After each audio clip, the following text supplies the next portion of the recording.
বহুদিন আগে একদম মানে যখন বাগান শুরু করি তখন কিন্তু এই বস্তাগুলো এখানে রেখে দিয়েছিলাম এরকমভাবে পাতা ভরে। আর সেটাই এখন ভাঙবো, এখন সময় পেলাম তো। মাল রেডি হয়ে গিয়েছে, পুরো ভালোভাবে জৈব সারে কনভার্ট হয়ে গিয়েছে, মানে তৈরি হয়ে গিয়েছে। এখন এটা সরাসরি গাছে ব্যবহার করা যাবে। তাই চলো আগে ভেঙে দেখা যাক এটারে কেমন কি হয়েছে। চলুন আগে এই বস্তাটা আগে ভেঙে চেলে নেওয়া যাক, তারপরে ওই বস্তাগুলো হচ্ছে। অনেকদিন শুধু ডাইরেক্ট মানে নারকেল গাছের গোড়ায় ছিল তো, তো নারকেল গাছের কিছু শেকড় দেখলাম ফুঁড়ে ফুঁড়ে বস্তা ছিদ্র করে করে উপরে উঠে এসেছে। এই এক সমস্যা, ওই জন্য ঢালাই হলে খুব ভালো হয়, এগুলো সুবিধা হয়। তো কালারটা দেখুন পুরো কালো কুচকুচে। আগে এইটাই ভালো করে চালা যাক। হাতেটা কভার হলে খুব ভালো হয়, কারণ এর মধ্যে অনেক রকম পোকামাকড় থাকে।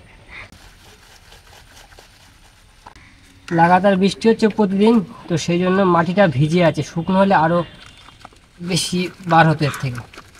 অবশিষ্ট অংশগুলো আমি নষ্ট করব না, এইগুলো ফের আবার বস্তায় রেখে দেবো, আবার কিছুদিন পরে গিয়ে এর থেকে কিছুটা হলেও সার পাবো। একটু এই দিকে আসুন, দেখাবো আমি। এই দেখুন, যেহেতু সরাসরি মাটিতে রাখা ছিল, তলা দিয়ে পুরো গাছের শেকড় ঢুকে ভর্তি হয়ে গেছে গাছের শেকড়। তো এগুলো কিন্তু এই সারের টেম্পার কিন্তু নষ্ট করে দেয় এরকম করে গাছে, কেন ওই গাছ কিন্তু সে এই জৈব সারগুলো খাচ্ছে লাগাতার।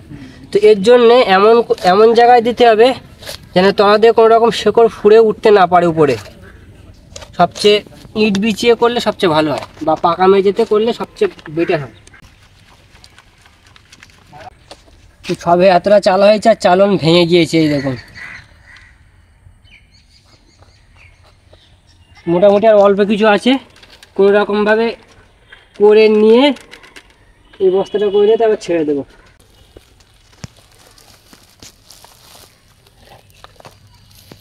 দেখুন শিকড় কি আরে ধরে নিয়েছে।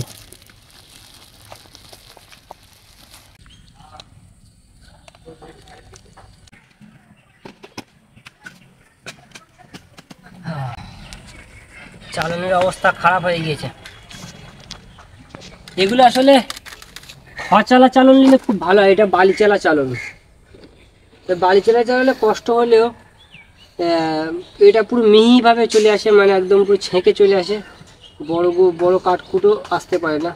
তাও তো দু একটা বড় কাঠকুটো এসছে, কারণ চালন যেহেতু ভেঙে গিয়েছে সেই জন্য, নাহলে এক ফোঁটা বড় কাঠকুটো আসতো না। একটা বস্তা থেকে দেখুন কি পরিমাণে সার আমি পেলাম। আশা করছি তাও 5 কিলোর কাছাকাছি, 4-5 কিলো তো হবেই। তাও তো হাফ বস্তা দেওয়া ছিল। এই দেখুন, কাছ থেকে এসে দেখাতে বলবো, পুরো একদম ঝরঝরে হয়ে গিয়েছে একদম। এই দেখো, মানে মুঠো করব ছেড়ে যাবে, মাটি এক জায়গায় হবে না, দলা পাকবে না। মুঠো করব ছেড়ে যাবে। এই হচ্ছে অরিজিনাল সারের পরিচয়। তাও তো এখানে এখনও সফট ভাব আছে, মানে যেহেতু বৃষ্টি হয়েছে ইদানিং, তাই জল সব করে আছে, সেই জন্য তাও তো এখন সফট সফট ভাব আছে। কিন্তু যখন এটা পুরো শুকিয়ে যাবে আহতে হয়ে যাবে। আর হালকা এরকম দেখুন, মানে এই যে হালকা করবো, মুঠো করব, ছেড়ে যাবে, মানে ডলা পাকবে না। এটাই হচ্ছে অরিজিনাল সারের পরিচয়। আর এখনও 2 বস্তা আছে ওখানে, তো ওইগুলো যেহেতু চালন ভেঙে গিয়েছে আর চালন এক্ষুনি নেই, তাই আর ওইগুলো ভাঙলাম না, ওগুলো পরের দিন ভাঙবো। আজকে এইগুলোই গুছিয়ে নেই ভালো করে। এখন তো যেহেতু ওয়েদার খারাপ, আর যখন রোদ উঠবে তখন এটাকে আমি একবার রোদে দিয়ে নেব, তাহলে মোটামুটি যা টুকটাক পোকামাকড় আছে সেগুলো পালিয়ে যাবে। সরাসরিও গাছে ব্যবহার করা যাবে, কোনো অসুবিধা নেই। তারপরেও একবার রোদে দিয়ে নিলে ভালোই হয়, কারণ এর মধ্যে হয়তো অনেক রকম কেঁচোর ডিম বা অন্য কোনো পোকামাকড়ের ডিম থেকে যায় অনেক সময়। তো সেইগুলো কী হবে, সেইগুলো নষ্ট হয়ে যাবে রোদে দিলে। আর পোকামাকড় যা টুকটাক থাকবে সেগুলো পালিয়ে যাবে। এটা এটা হচ্ছে আপনার ওই চুন থাকে এই বস্তায়, মানে পুকুরে যে চুন মারা হয় মাছের জন্য। এটা হচ্ছে 10 কিলোর বস্তা।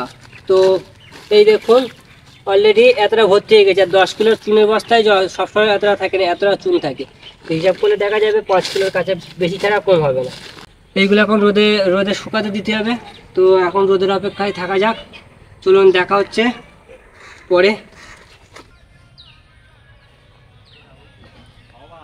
পড়ে গেছে তোরা উঠে আর নি।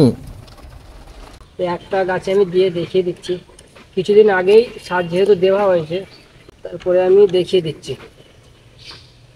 যেহেতু জৈব সার বেশি বেশি হলেও কোনো অসুবিধা নেই, সরাসরি নিয়ে আমি এরকম গাছে ব্যবহার করতে পারবো। এরকমভাবে কচি গাছে আমি ব্যবহার করতে পারবো, অথবা গাছ বসানোর সময় গাছের সাথে যে জৈব সার ব্যবহার করা হয় সেই সার হিসাবে আমি এটাকে ব্যবহার করতে পারবো। তো আপনারা চাইলে এরকমভাবেও সার তৈরি করতে পারেন। বস্তায় বস্তায় অল্প অল্প কিছু পাতা আগাছা নিয়ে সেটাকে এক কোণে অল্প মাটি দিয়ে সেটাকে এক কোণে ফেলে রেখে দিন, একটা সময় পর গিয়ে এরকমভাবে সার তৈরি হয়ে যাবে।